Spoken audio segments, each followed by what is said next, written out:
Hello, everyone, and welcome back to the show. This is Reservations, and I'm Rain Whalen. And I'm Alicia Chokes on Cheese.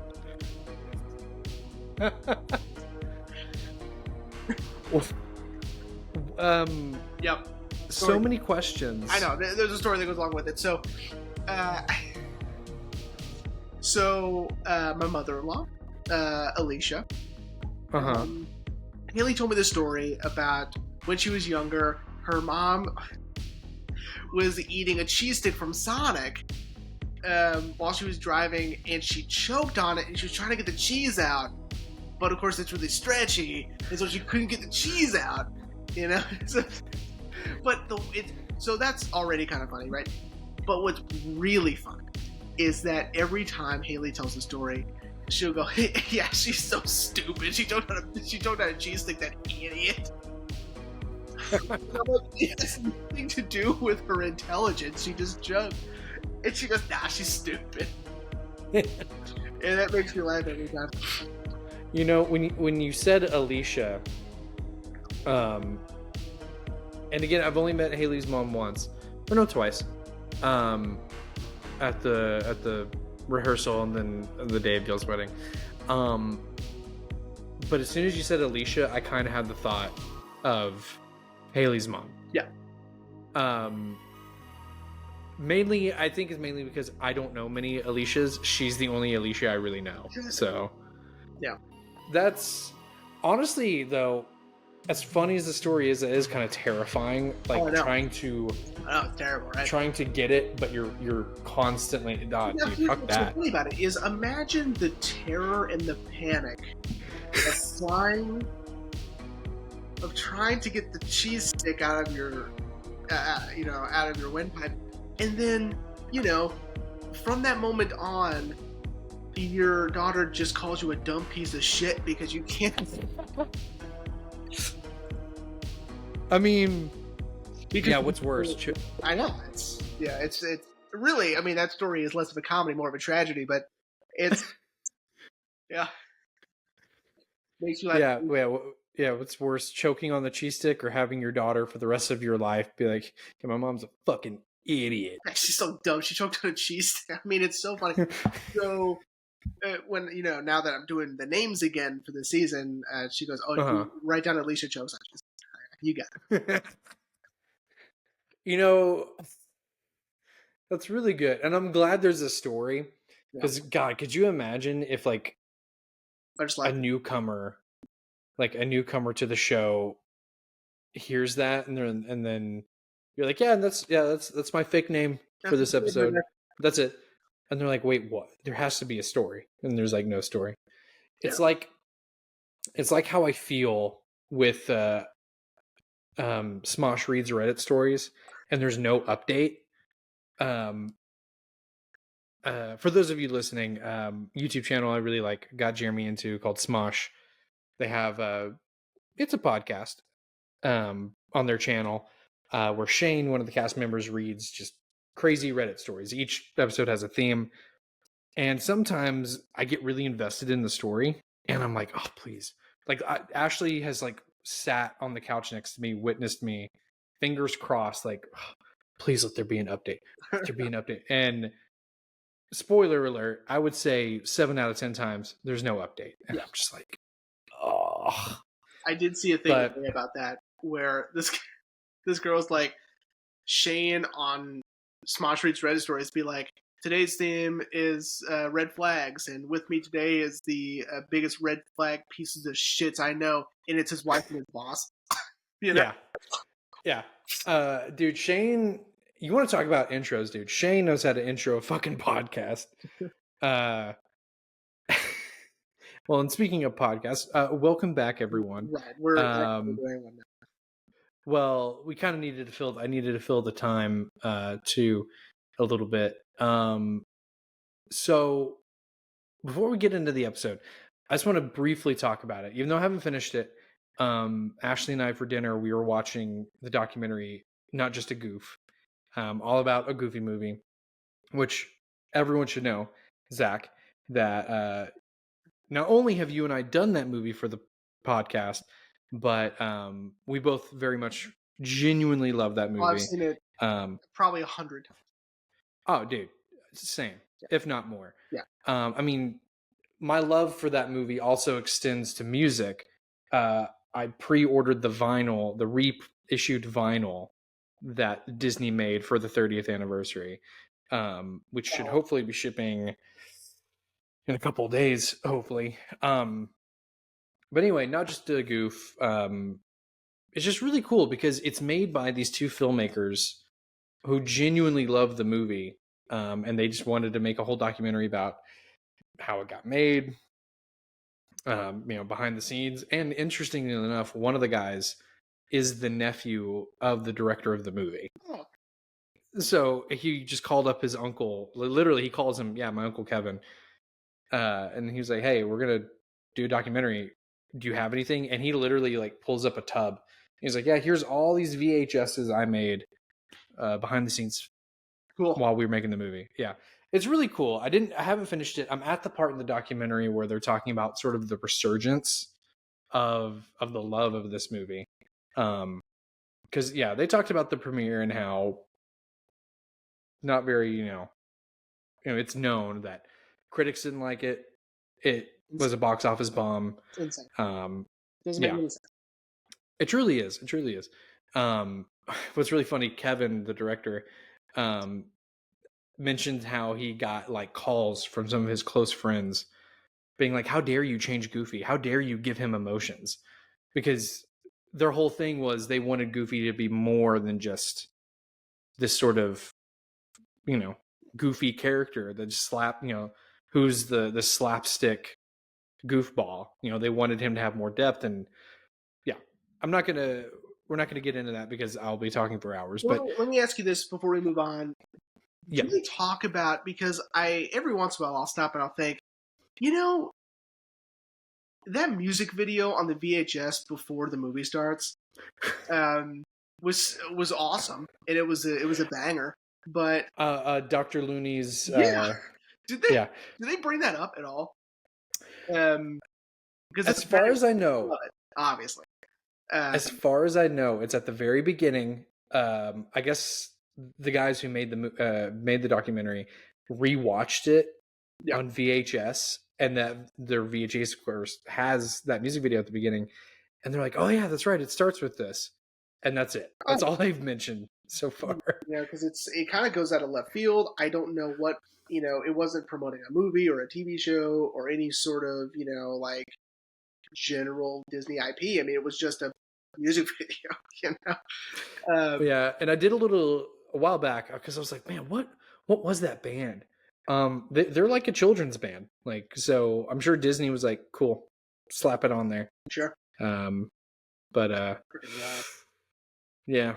Yeah. The one thing last thing, and then we'll move on to today's episode. What is really wild is Jeffrey Katzenberg really wanted this movie to get made, and because they talk about it in the documentary that after he was fired from Disney,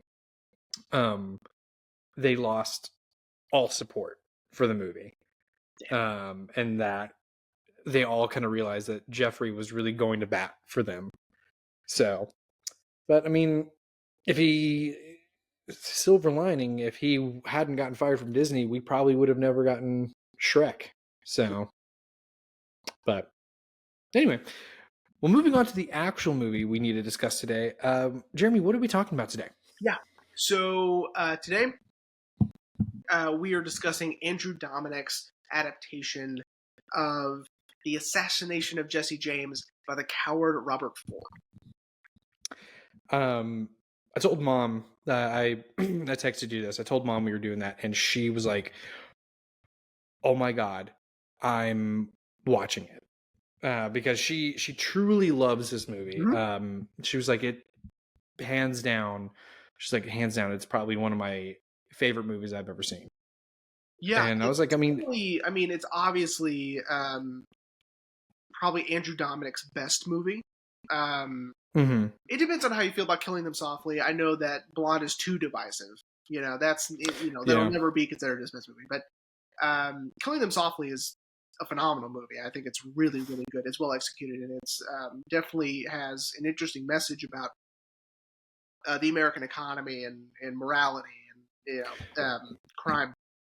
But and I haven't seen Chopper, so I don't know. Chopper might be just like so good. I don't Yeah. with Eric Bana, but yeah, this movie is magnificent, and the only reason why it's not being talked about the way it should be is because it came out the same year as There Will Be Blood and No Country for Old Men.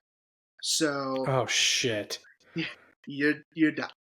You're toast. It got buried. And of course, there was a lot of other movies that came out that year as well. 2007 that sort of just buried so much other greatness that it overshadowed it, which is unfortunate because this movie is incredible. It's definitely not your traditional Western.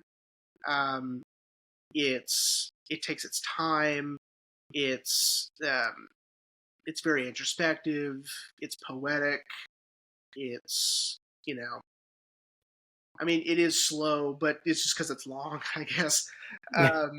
I wouldn't say slow in a negative sense. I would just say slow as in like it develops the story um, in a long form. Yeah. Yeah. And I think, this movie's also what helped me learn the term revisionist Western. Um, because honestly, I really, I've never been like a big Western fan. Um, but I really like Westerns like this, Sure. and we can get into it later about revisionist Westerns, but yeah, man. And we'll also get into it. The other great thing about this movie is, of course, Roger Deakins. Yeah. Which again, we can carve out a whole chunk of the show just for that. But Yeah. for now, Jeremy, if you would indulge everyone in what is this movie about? Sure. Well, as the title suggests, um, so the story follows Robert Ford as he joins the James gang. What that he thought would be the first of many adventures with Jesse James and his crew. However, uh, the James gang is only doing one more robbery, and that's it. Jesse James felt the heat from law enforcement, from the government. He knew that his days were numbered, and so he's just going to do this last thing, and I'm getting out, right? So Robert Ford and Charlie Ford join the gang, seemingly for their last hurrah. And after the robbery, which we will talk a lot about, they kind of all go their separate ways in a sense. So they split up. However, Jesse James keeps Robert Ford with him, for just menial tasks, let's say. Mm-hmm. Robert Ford worships everything about Jesse James. He read about Jesse James in the what are they? The dime books that would recount all of his escapades and his adventures and his robberies, glorifying and washing over some of the more violent instances. At this time in his life, Jesse James was already seen as this mythic, otherworldly creature. He is a living legend that comes with so much preconceived notions that to idolize him is to idolize the myth, not the person.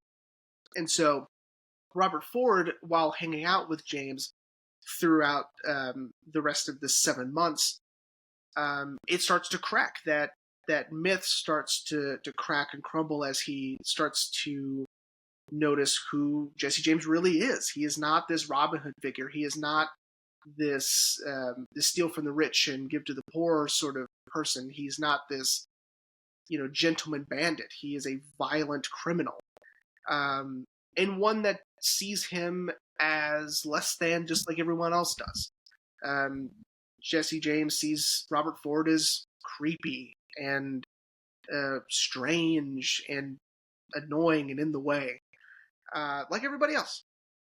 Hmm. Um, and after lots of other instances of James tracking down members of the James gang that helped him with that last robbery and killing them or threatening them, or just general violence towards them, for seemingly planning to turn on him and turn him into the feds or turn him into the government or the law enforcement. Um, Robert Ford sees the opportunity to assassinate Jesse James. And when that moment comes, it seems that Jesse James almost welcomes the opportunity. Hmm. And we'll get to why later. Once Jesse James has been murdered, Robert Ford is arrested but pardoned, and for seemingly catching a criminal in a sense. Yeah. He will later on do stage reenactments of the assassination for years. And as time goes by, his fame and his notoriety start to fade and start to change into hatred, resentment, and he himself will be murdered in his saloon about 10 years after the assassination. And that is The Assassination of Jesse James by the coward Robert Ford. Yada yada. And yes, I did read what actor said they could not change the title. It's Brad Pitt, It was Brad of Pitt. course. It was in his contract. Yeah, I was gonna say, yeah, I saw that he worked it into his contract that like you can't change the title. I mean, why would you ever? Because it's so perfect. Yeah, and it perfectly encapsulates the tone of the movie as well. Because we're not trying to hide anything. The point of the film is not to sort of get you or sort of trick you into misremembering or change history. The point is to examine these characters and to examine the relationship between the two characters, all the while having this looming sense of dread and foreboding up until that assassination takes place. If you want to call it an assassination, but we can get to that a little bit later. Yeah, I'm glad you said foreboding. Because it's a lot like when we talked about Irreversible. Of this story going backwards. We get to the scene, but we still have all this other movie. Yeah. So we know like what's heading. Even though we're watching it play out backwards. This is kind of the same way in the sense of we know Jesse James is going to die. Right. Like, and we know Robert Ford is going to be the one to do it. Yeah, and what's interesting is I feel, at least, is you kind of forget that that's going to happen, up until that title card when it flashes the date of when he's going to die. Mhm. Then, because even Ashley could tell you, I did just watch the last hour of the movie before we got started. So it's really fresh in my brain. But I was sitting here and Ashley like poked her head out. She's like, "Are you okay?" I was like, "Yeah, why?" She's like, "You keep saying, 'oh man,'" because the whole time I'm sitting here going, "Oh man," like because the tension is so palpable already. Yeah, and I like that. I like that you brought up that that the title is looming over us, that we know this is going to happen regardless. Right, and it also it gives you an opportunity to paint the relationship in a different way as well, because you already know what's going to happen. And so now you can see Robert Ford and paint him as he will be when we first meet him, which is interesting. It's an interesting way to introduce a character when you already know how it's going to end, and you already know where his character arc is leading him, and it also, leads you to sort of question, pretty much everything, because when he meets Jesse James, he is, I mean, beaming. He can't believe not only is he in the presence of Jesse James, but he's in the gang. He is in the James gang, which is crazy to him. He can't believe it. Mm-hmm. And I like that we're sprinkling in everyone else's opinions on him, especially Frank, Sam Shepard. Man, what a powerhouse. Yeah. Sam Shepard fucking hates it. He thinks he's almost immediately. And, weird and obnoxious and, this sort of hero worship type. He just has no business. He has no time for this, because at this point, again, we're on the tail end of their careers in crime. They've been doing this for so long, even though Jesse James is only at the time 33 at the time of the robbery, which is crazy, Yeah. So it's interesting that we're seeing, his hero worship and then everyone's sort of reaction to him and his idolization, if that's a word, of Jesse James. And then once we get to meet everybody, which I do like the way we're meeting everyone by their, they're getting prepared, they're setting up, they're blocking the train tracks, they're doing all this work ahead of the robbery. And we're getting to know everyone's little personalities, with Sam Rockwell, Jeremy Renner, Garrett Delahunt, and let's see what this other guy's name is, Paul Schneider. Schneider.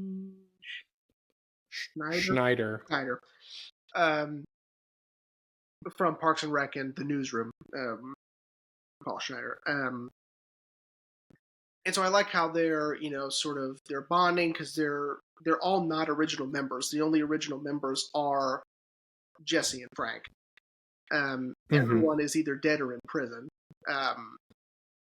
Who was in the James gang originally. And so these guys are all fresh faces, new outlaws, and they're sort of bonding as best they can. And then we get to probably the most incredible sequence, not only in this movie, but in most movies, which is the train robbery. The train robbery is terrific. Yeah. Because of the juxtaposition between the beginning of the train robbery. So we're getting the train approaching the trap, which is, again, unbelievable to look at. The high contrast between the darkest of darks and the brightness of those lights, of those lanterns, and of the train itself. It's magnificent, right? Yeah. And this is so cool. The lighting is cool. The silhouette of Jesse James on the barricade is unbelievable. And so we're like, man, this is really cool. This is a very stylized, very, it's sort of heroic the way that they're portraying it. Until they get in the train. Yeah. When they get in the train, they are violent. They are relentless. They are brutal. They are unforgiving. They are monsters. They're animals. Jesse James included. Jesse James especially. Garrett Dillahunt? His character told him not to kill that guy. And man, he wanted to. And it's for what? You know, I mean, it sort of paints an honest picture of who Jesse James is, and this is what's going to start to crack that perception that Ford has for Jesse James. Mm-hmm. And it's only 10 minutes in the movie. Yeah. Anyway, what would you like to say about the train? I've been talking to you. No, I did read that whole sequence, Roger Deakins is, he said he's so proud of that sequence, which he should be, because yeah, it's gorgeous to look at, and yeah, um, you know, this is kind of something, I mean, I know historically, um, Jesse robbed trains, but I like that we get sort of this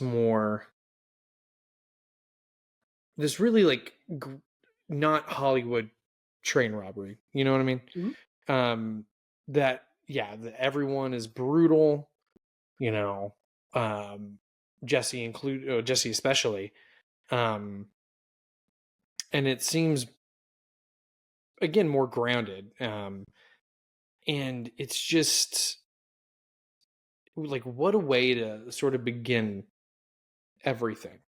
You know, um, which I guess brings up to the point that you were making while we were talking off mic, um, which is this is all from Robert's perspective.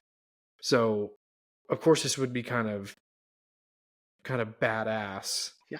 to start his career this way.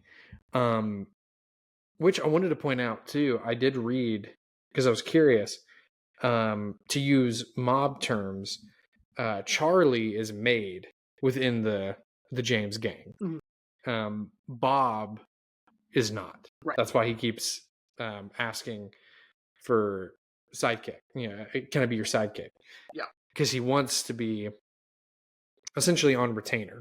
Like, I want to be a Right. part. Yeah. But yeah, it's just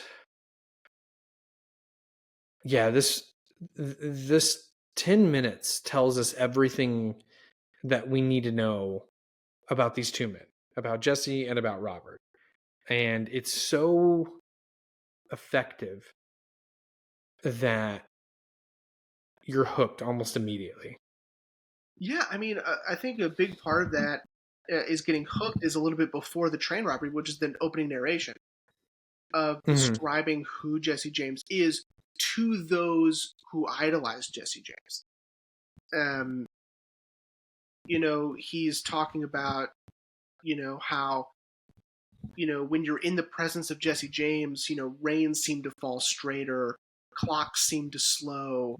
It's there's this different there's like different vibrations in the air. I mean, it's to be with Jesse James is to be next to something supernatural, and of Mm-hmm. course that's how Robert Ford feels. And like I was talking to you about it earlier before we started recording, is you had asked what were some inaccuracies, right? Because this movie is pretty Mm-hmm. accurate in terms of historical accuracy. I think the main things that are inaccurate are intentional because we're seeing everything through Ford's perspective. It's in that opening narration he mentions the granulated eyelids. I believe that's what I think it's called. Mm-hmm. That Jesse James suffered from, which made him blink more than the average person. Yet when he mentions that in the narration, we have this shot of Brad Pitt's face, and he's not blinking. In fact, he tends not to blink very much at all throughout the movie. And because I feel that, of course, that's on purpose. They wouldn't mention it in the opening narration, put it in the script, and then not have him blink, right? Yeah. It's intentional because I think Robert Ford would see that as some sort of flaw, or he's just looking past it. He's not noticing those things because, again, he's seeing Jesse James as this otherworldly figure. Later on in Mm-hmm. the film, when they're all having dinner, And Robert Ford, which this part is extremely important to understand the way he feels in terms of their connection with one another, is their similarities. And he mentions that they are both 5 feet 8 inches tall. I don't know how tall Casey Affleck is, but he is significantly shorter than Brad Pitt. And when he says that, you kind of look back and you're like, well, no, because Jesse James is much taller Yeah. than Robert Ford, and it's because that inaccuracy is on purpose. It's Robert Ford sees him as this larger than life figure. They might be the same height, but not to him. Mm-hmm. You know, Jesse James is of a much higher class, literally. Um, in that instance, um, so I feel like um, some of those inaccuracies are again on purpose. I think that they are to highlight this hero worship mentality that Robert Ford has. Yeah. I did read that a lot of Jesse James's descendants said that like it's damn near accurate to I'm assuming the stories they probably heard um, about Jesse or about the things he did. And I'm glad we're talking about the fictitious versus the real, because I feel like the level of detail that Andrew Dominic gives us in this movie is kind of almost a precursor to our love of Robert Eggers and Robert's attention to detail. Yeah. Because, I never really noticed it the first time I saw the movie. Of course, the first time I saw the movie, I was kind of watching it from, from like behind a wall because mom didn't want me to see the movie. Because this was 2007, right? When Oh, the movie came out? okay. 2007. So it was 18 years ago. So I was 14. Mom probably wouldn't have let me watch it. But I did notice that none of them wear, of course, Stetsons. Yeah. But it's because, correct with the time period, these are the hats they probably would have worn. Mm-hmm. Bowler hats and flat brimmed hats and things like that.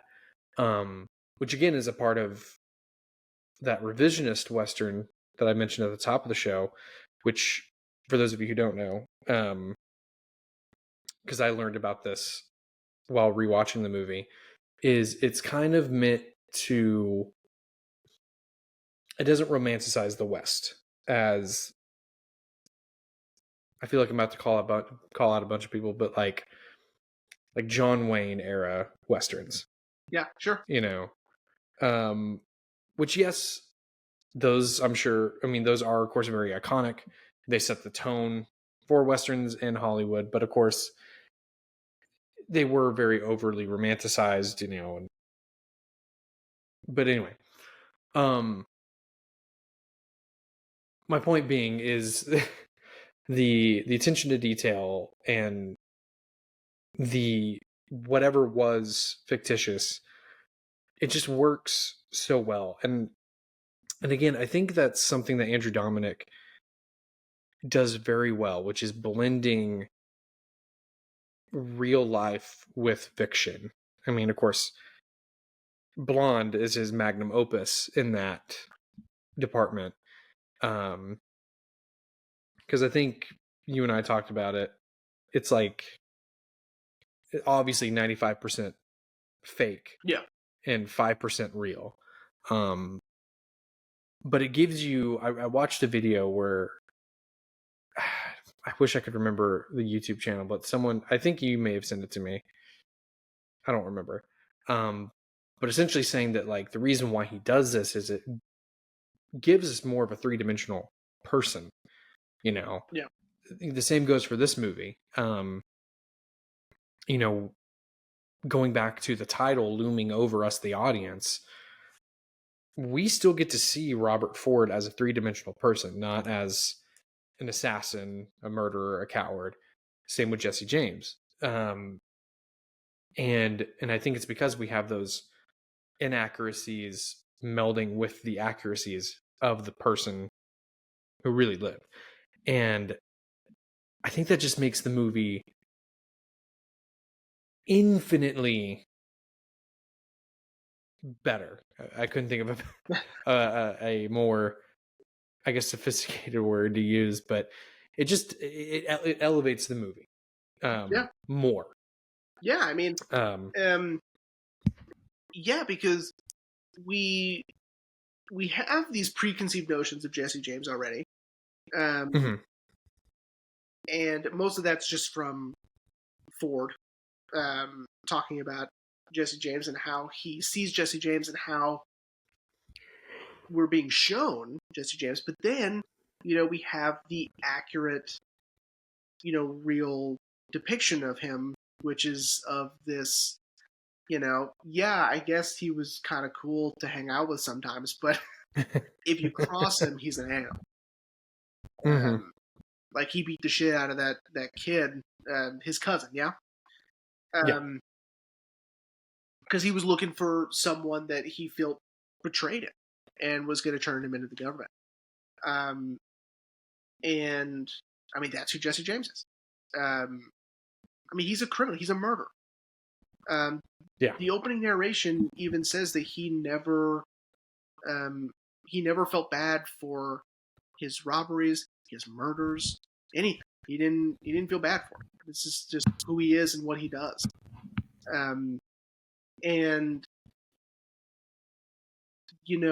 when, and I'll quote another what you would call probably a revisionist Western. I'm probably going to misquote it, but it's The Man Who Shot Liberty Valance.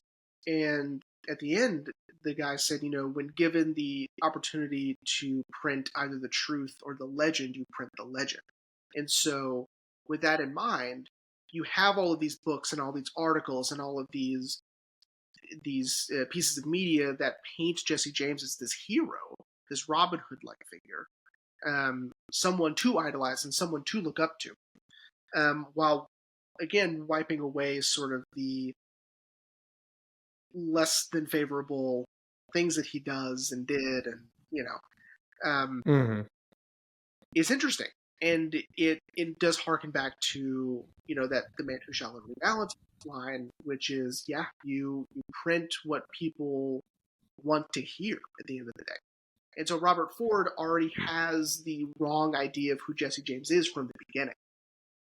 When they're sitting on the porch smoking a cigar, Jesse James just said that those are all lies.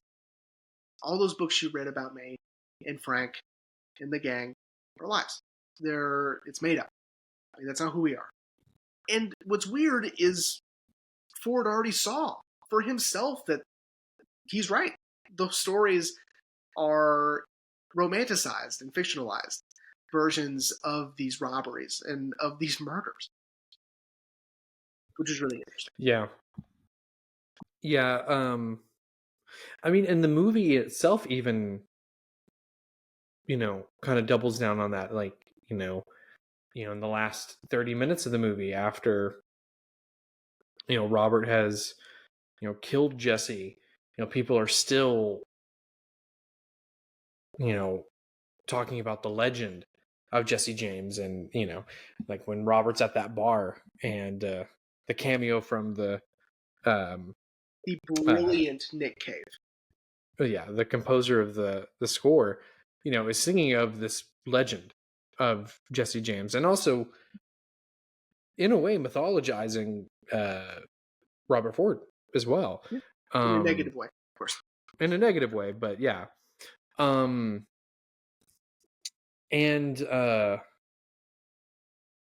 I think a film like this is so interesting because it reminds me, like 1%, reminds me a lot of Hamilton. Go on. Stick with me. In the sense of, we know who this person is. Hamilton was Aaron Burr.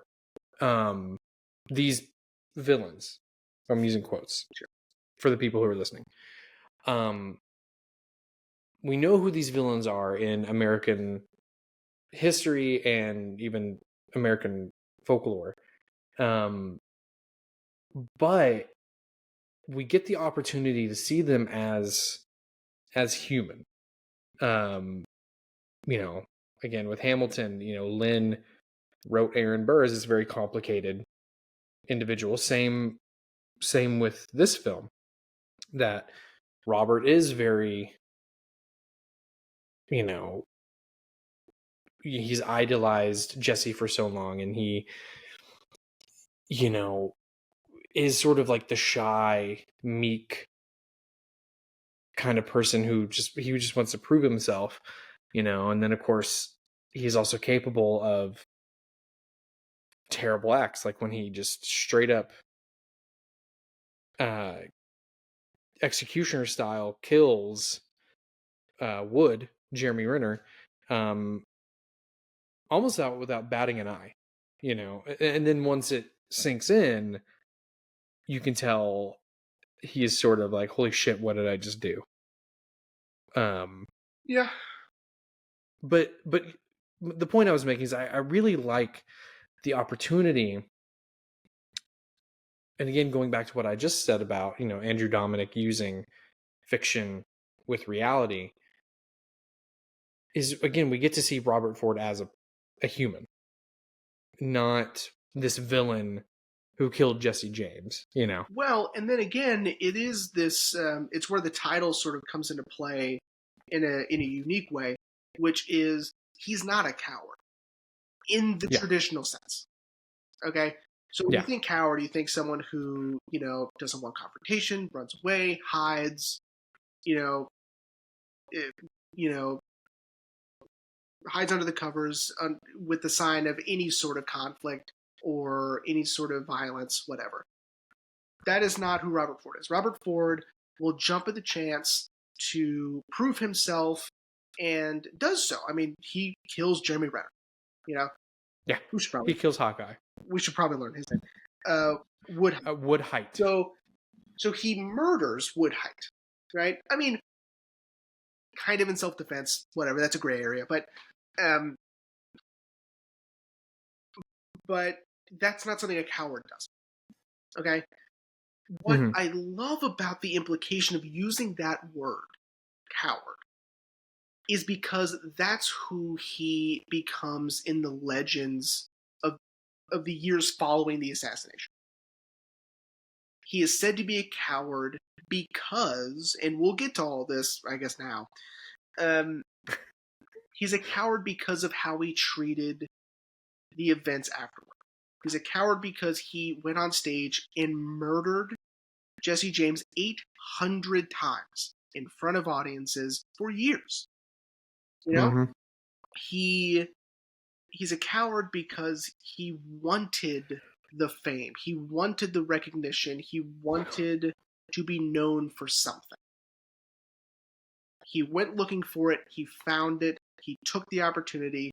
And he's a coward because he took it from someone else. He's using the myth and legend of someone else to gain his own.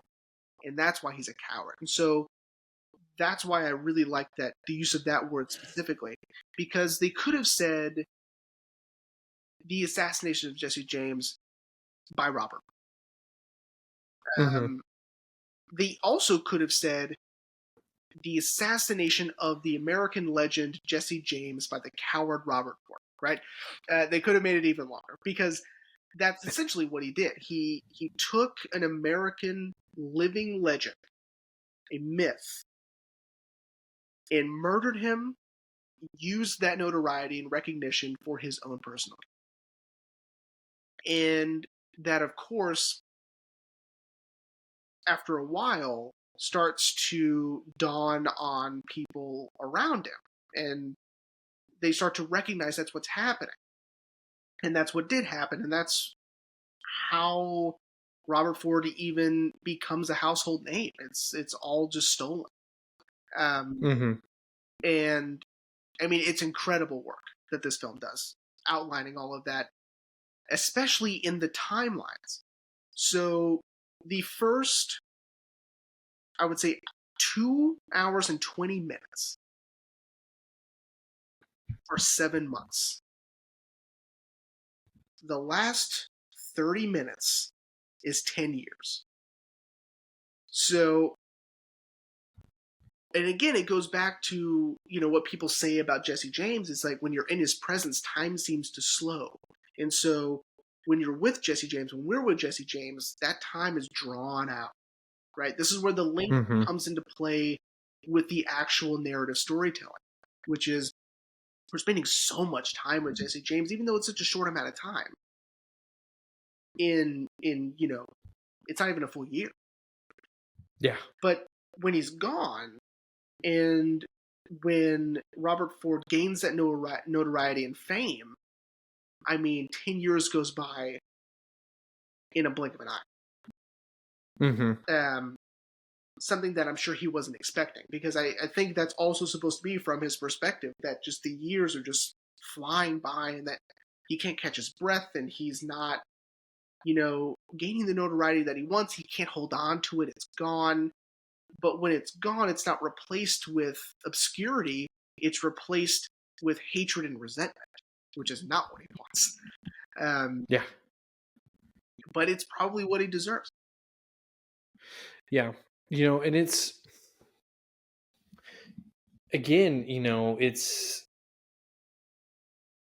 I know you're upset for me bringing up Hamilton in this upset. very serious. No one's upset. But again, it is kind of like what Lin-Manuel Miranda did with Aaron Burr. It's, we see how Robert Ford also became a legend in a bad way. We see how his pursuit of fame results in his own murder. Like you just expertly said.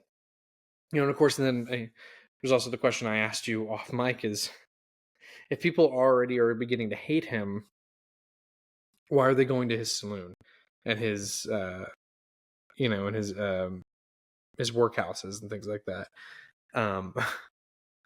But then again, as you described, during this time of the 1890s, it's not like they're going to support Robert Ford. It's because it's the they kind of have, it's the saloon. It's yeah. But it does make me wonder. And what I love too is in these final moments of the film, you can tell that there are some people at this stage in Robert's life that don't hate him, like that miner who says, like, hey, Robert, it's bad luck to wear an opal. And, he kind of jokes back, because he's wearing an opal on his tie pin. And he's like, oh, well, my luck's no good. So what's a tie pin going to do? Which, of course, narratively, it's dramatic irony, because we already know he's about to die. Right. But again, there, we see that there are some people who don't hate him, who I wouldn't say friends, but maybe tolerate him and, sure. tolerate him. Zooey Deschanel portrays, one of the burlesque dancers, and she's sort of an amalgamation of many burlesque dancers that worked for Robert Ford at that saloon. But she, seems not to mind. Yeah, especially after well, of course, narratively, well, I would feel like she would have known, but of course he confesses everything to her and tells her, like, yeah, I killed Jesse James. Yeah, she doesn't seem to mind, doesn't seem to be like, well, you're, but again, it's so interesting that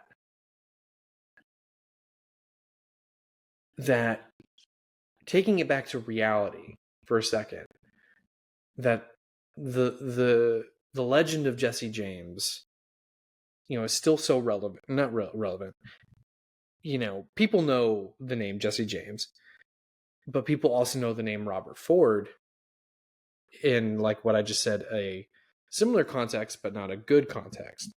And I think what we've been repeatedly saying, I feel, is what the film does so well, which is of, Robert kind of gets what he wants, Yeah. but not in the way he was Well, expecting not or for very planning. long. Um, Yeah. so I guess since we're here, we can talk about the assassination itself because there's a lot of nuance here, and there's a lot of speculation and things that we can sort of theorize.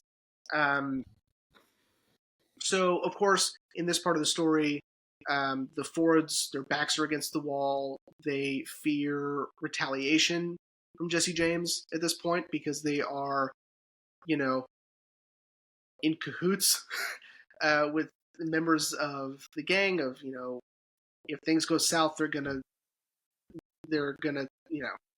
turn him out, or they're gonna give the government information or the authority. And so, Well, and right, we should also mention during all this time, Jesse doesn't know that Dick has been arrested and has confessed right, everything. right, right. So, continue. And so, either way, Jesse James's days are numbered in terms of being a free man. And what I love about this portrayal of Jesse James, which apparently is very true, is that his compartmentalization is incredible because he can go and murder some folks on a train and then go home. And he was a loving, attentive father and a great husband, and he was a family man. He loved his family, and he really did keep those lives very separate. By the way, Mary Louise Parker. Yeah. Um, so so here's the deal. So there's a couple of things here. Jesse James seems to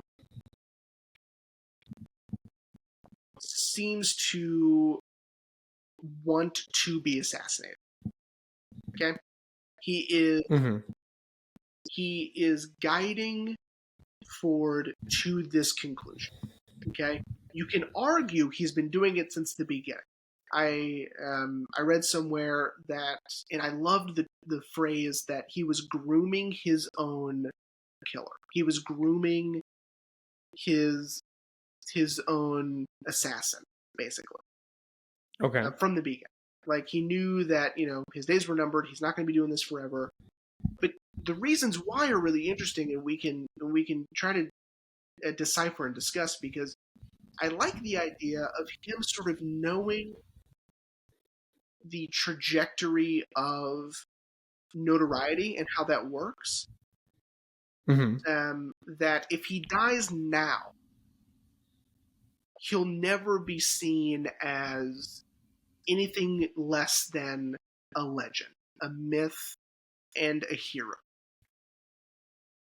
If he were to be arrested or on the run or thrown in jail or put to death or any of those things, the facade of that myth fades over time, just like it does Mm-hmm. before, right? And he knows that if Ford kills him, that yes, he will have that notoriety for a while, but I think he may know that that will fade also. Where his won't, but Ford's will. And so Mm-hmm. this is the best outcome he could possibly have in terms of his livelihood moving forward, which I like. I guess another way to interpret it is just the tension's been building. He knows that this is going to happen anyway, right? Maybe he doesn't know. Maybe he doesn't care or know anything about notoriety or the trajectory of fame and how that works. He just knew it was going to happen anyway, regardless, and he didn't want to go out in this bloody gunfight. Might as well just let it happen. You know, Yeah, I like the I first option personally.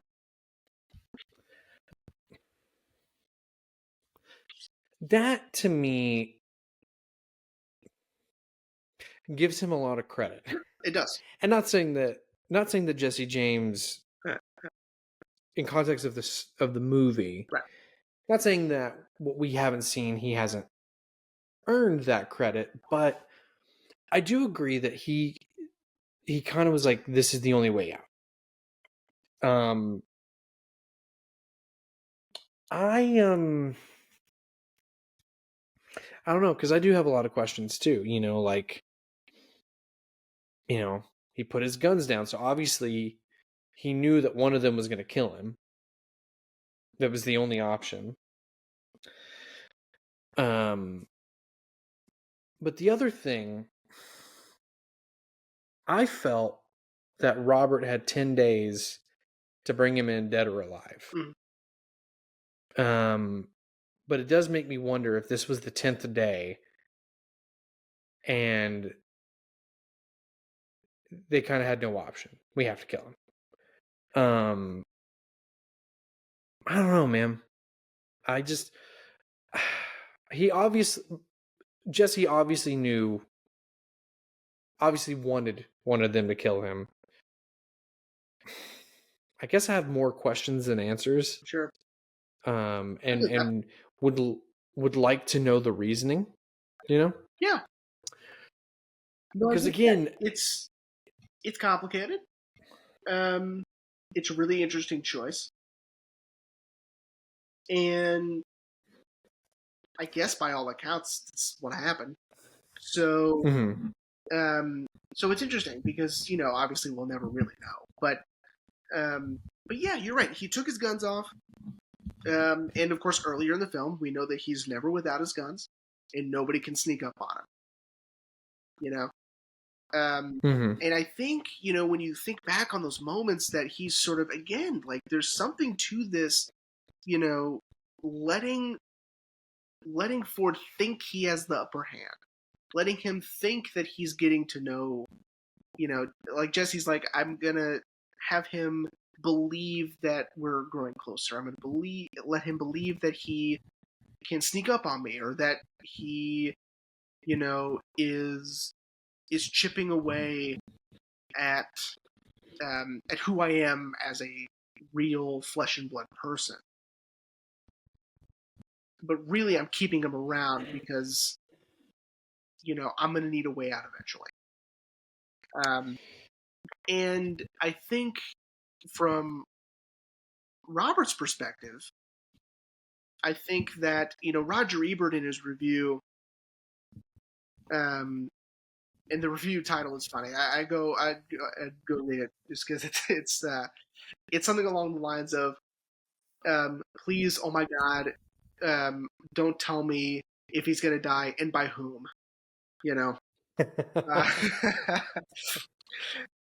But it's he does mention a lot of the homoerotic elements of the film from Robert's point of view. Robert does seem to idolize Jesse in more than just hero worship at times. It does seem to be a little bit more like sexualizing Jesse James in a way. And in Ebert's review, he says that, Robert Ford recognizes that having any sort of physical relationship with Jesse James is completely out of the question. So the only way to get close to him is, to be a part of this gang and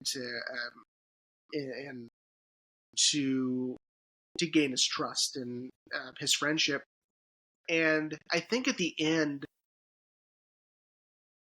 he's already had so many negative interactions with Jesse James, like at the dinner table when Jesse James is starting to make fun of him just like everybody else does. And, that's devastating to someone that you idolize. Having them treat you the way everyone else does, that's not okay, right? And of course, the train robbery and, him, roughing up his child cousin, Yeah. And all of this culminates in, I think, and this was also I saw a lot of comparisons to Mark David Chapman and John Lennon, which is, sort of, he wants ownership of this person. If I murder you, I own you now. I own the story. I own the end of your life because it's mine to Okay. take. And so I feel that by the end of all of this, Robert Ford is sort of, I think the last ditch effort I have, if I have any sort of connection with Jesse James, is to own him forever. In his mind, right? Obviously, that's not what happens. You're right. Because, after a while, he's not even the person who, shot Jesse James anymore. Yeah. He's the coward Robert Ford. And so obviously that fades over time. But I do feel like that might be one of the motivations he has. And I do completely agree with the homoerotic undertones of Robert Ford's character, 100%. Yeah. Yeah, I do like that, of the whole owning Jesse. I like that. But yeah, I guess we'll never know unless we fire up the time machine and go back in time. Sure. But yeah, man, the movie's just so good, man, and the performances are on another level. Like, again, one of my favorite scenes is when Jesse is telling Charlie about killing Ed Miller, and he's very remorseful and very, honestly, sad that he felt this need to kill Ed Miller. And then we do that match cut to Charlie, Sam Rockwell. And when we cut back to Brad Pitt, you just see it in his eyes, this turn where he has turned off all empathy, all everything. And he's almost sort of like a demon in the night, Sure. like, and I think it's because it definitely was calculated, Jesse maybe wanting to get Charlie in a vulnerable state, and then now I'm going to get something out of you. But the performance is just on another level. I mean, of course, I think we've sung Brad Pitt's praises enough over the 6 years that we've been doing this, but still, man, I mean, he's truly a phenomenal actor, and I Well, and, think, very respectable as well, because, like, I think he's incredible. That's non-negotiable. But what I really respect about him is that after a while, he realized that, yeah, he's still Brad Pitt, but he's getting older.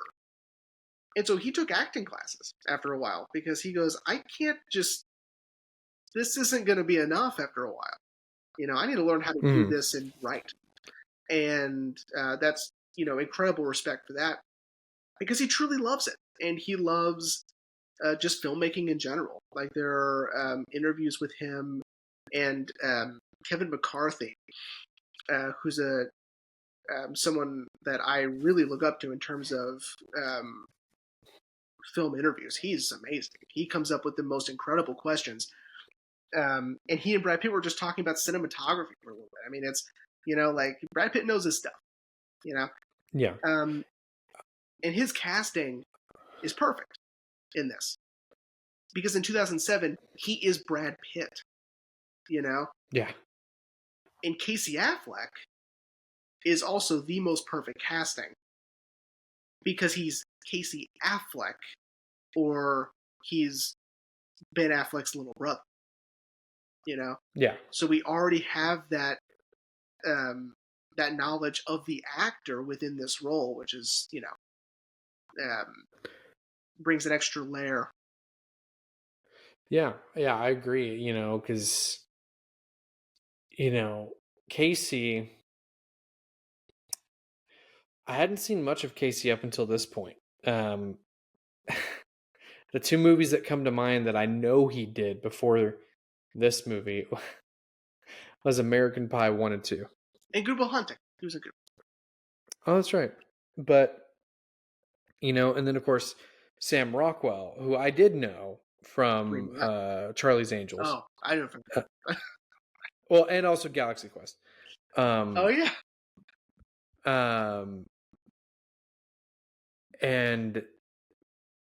But the performances are just so, like, rewatching it and actually getting to properly watch the movie instead of peeking behind a corner. It blew me away. Again, this is 2007. Yeah. Most of the other actors in the film, like Jeremy Renner, he hadn't done The Hurt Locker yet. Yeah, that's right. I feel bad because I love Jeremy Renner. I can't think of any other movies of his that don't include Marvel that really like popped off for him. Wood was a big one. Oh, that's right. Yeah, with Elizabeth Olsen, Taylor Sheridan. Yeah. But man, this movie's just so good. I was talking about it today at work with everyone, and everyone I told the title to, because I said the whole title, they're like, is that the whole title? I'm like, yes, it is. And it's good. The movie is so good. And they're like, okay, we'll take your word for it. And I'm like, no, it's good. It is a good movie. It's phenomenal. I agree. I would love to have seen, and I know one of our listeners who doesn't know us, so not Zach. I would is gonna like scoff at this, but I would love to see the original 4-hour cut of the movie before they took out an hour and 20 minutes, because the fucking studio said so. Yeah. I'm wondering if it's all still Jesse James stuff. I'm hoping, because it would be like 3.5 hours of just Jesse James, and then still that 30 minutes after the assassination. That's what I would. What if the ending is one of the parts they didn't change? Like the ending was always going to be this last 30 minutes.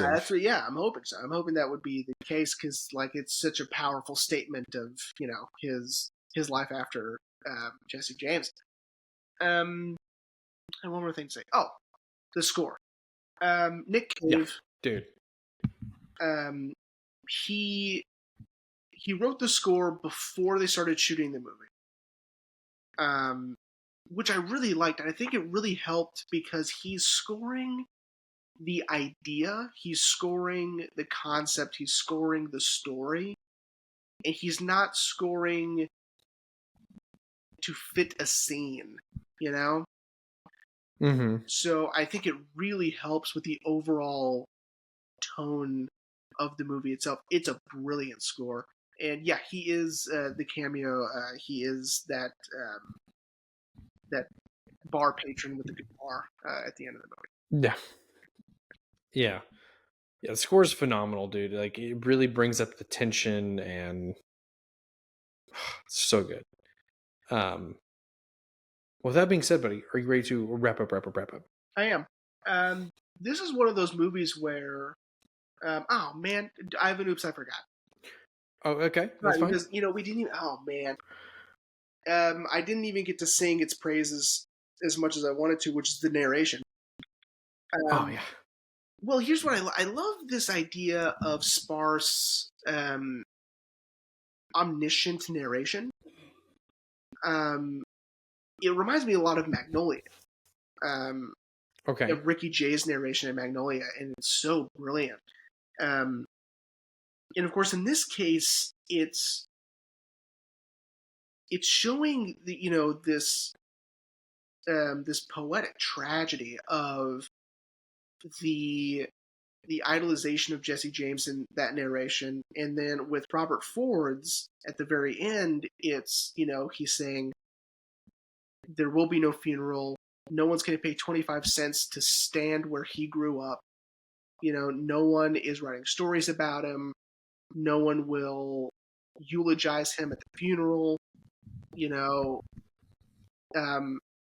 the bar matron will scream, there will be a loud bang, and Robert Ford will say nothing because it was too fast and he couldn't find the right words to say as he stares at the ceiling. I mean, it's incredible. Yeah. It gave me the same feeling as like at the end of Y Tu Mama Tambien, where the narrator says they never saw each other again. You know, Yeah. it's so finite. You know, it's something that you just can't change. It just is. It's facts. Yeah, I love it. Yeah. Yeah, the narration's great in the film. The whole movie's great. Well, Like it's just a good movie. I hope one day Ashley will want to watch it with me. Because that would be really cool. I think she'd like it. But yeah. Well, buddy, are you ready to learn what we're going to talk about next week? Yes. Because I decided to throw you a little bit of a curveball. Okay. Because if I'm being honest, even though I picked out a lot of the movies on my list, I don't know, man. When I was trying to figure out which one to do, I was just like, I don't know. We're still doing one of the Criterion movies. I'm still sticking with that. Good. But I decided to go to my shelf and I put my finger on all my Criterions and I told Ashley, tell me when to stop. So it's still a part of my Criterion, and I'm sure you have it too. I believe you have it too. Actually, no, I know you have it because you have the 4K version. I'm fucking pissed about that. But this was one that I knew very little about. But I do know the director, and I was like, as soon as I saw what it was, I was like, okay, this is going to be good. So Jeremy, it's been a while since we've done a noir film, like a true noir film. That's exciting. And not just any noir film. This is a hard-boiled detective noir film. Sure. So next week, we are discussing the 1944 Billy Wilder film, Double Indemnity. Cool. I am very, very stoked about this. And again, I'm still mad that you have the 4K. For those of you who don't know, Jeremy knows, I have a revolving Excel spreadsheet of all the Criterion films I want. When I buy one, I delete it off the list and then update it whenever the new ones are announced or films. And I'm like, yeah, I should get that one. Ashley and I were at Barnes & Noble one day, and our Barnes & Noble finally is getting a better selection on Criterions. But when I bought this one, the selection was itty bitty. Yeah. And I saw it, and I was like, oh my God, I know that's on my list. And I double checked my list real quick, and I could have sworn I put that I wanted the 4K version on it. Yeah. But I guess I didn't. So I'm like super excited. I was like, yeah, I finally got this one. And I distinctly remember texting you, and you're like, oh, great, is it the 4K? I'm like, what do you mean is it the 4K? There's no way it's the 4K. And it got on the Criterion website, and they released it in 4K. Yeah. So I'm a little pissed. But it's fine. It's fine. I mean, as all of Criterion's Blu-rays is, it's a 4K restoration, so it's still going to look great. I know nothing about this movie. I just know that it's a noir film, and it's really fucking good. So, and that's all I know. It's not a noir film. It's the noir film. Oh, it's the noir film. This is what people usually turn to when they say, what's the greatest film noir ever made? They're going to say, oh, it's Double Indemnity. Because it has everything. It has crime, deception. It has, that dark lighting, right? And that high contrast with the shadows. It has a femme fatale. It's got everything. The city is, of course, a big component of what they're doing. And, of course, the crime comes from the Double Indemnity insurance fraud. So, yeah, I mean, people turn to this and they say, yeah, this is the blueprint. This is what film noir is. This is a culmination of all of the tropes and the ideas and the components that make up the noir. This has most of it. So did the Maltese Falcon come out after this or before this? Ooh, good question. I think before. And I know I love the Maltese Falcon. Before. That's 41. So yeah, which is weird because I think I prefer the Maltese Falcon to Double Indemnity. But again, in terms of just like if we're colored by numbers, or if we're just checking boxes, this is it. This is the film. So Gotcha. Yeah. So before we end the episode, are you excited? I am excited. It's exciting. It'll give me a chance to pop it in the player, and so that's exciting stuff. Yeah. Yeah, you son of a bitch. Thank Cousin Dave, bro. Thank you, Dave. Give me a gift card, so. Yeah. Well, everyone, we hope you enjoyed this episode on the assassination of Jesse James by the coward Robert Ford, and we'll see you next week for Double Indemnity.